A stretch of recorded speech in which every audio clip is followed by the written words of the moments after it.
बघा असं आहे की मराठीची जी गळचेपी होते आणि हिंदीची सक्ती करण्याचा प्रयत्न करतायत, यासाठी महाराष्ट्र नवनिर्माण रस्त्यावर उतरून आंदोलन करते आणि आमची भावना ही आहे की सगळ्या मराठी माणसांनी रस्त्यावर उतरून या गोष्टीचा निषेध केला पाहिजे.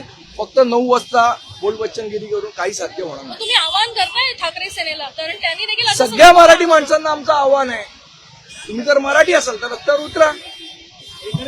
आज विधान भवनात एक कार्यक्रम पार पडलाय, राष्ट्रीय स्तरावरचा कार्यक्रम महाराष्ट्रात मुंबईत पार पडतो. सगळे नेते मंत्री महोदय त्या ठिकाणी, पण त्याच्यावर असलेला जो बॅकड्रॉप आहे त्याच्यावर फक्त इंग्रजी आणि हिंदी या भाषेचाच आशय आहे, मराठी भाषेचा आशय पाहिला नाही. मला असं वाटतं हेच तर दुर्दैव आहे. आणि सगळे जर शंड लोक तिथे बसले असतील तर मराठी माणसांनी करायचं काय? तुम्हाला वाटतं की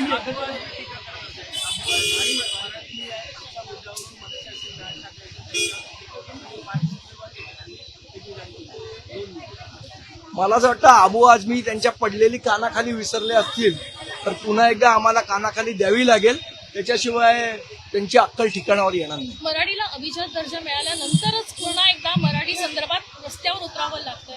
अपमान नाही, मला असं वाटतं दुर्दैव आहे महाराष्ट्राचं आणि मराठी माणसाचं आणि असलेल्या सत्ताधाऱ्यांचं की अजूनही त्यांना त्या हिंदीबद्दल का प्रेम आहे मला कळत नाहीये. जर महाराष्ट्रातल्या मराठी माणसांनी तुम्हाला निवडून दिलंय त्यांनी विसरू नये, आणि तो निवडून देतो तो तुम्हाला घरी बसू शकतो हे पण त्यांनी लक्षात ठेवा.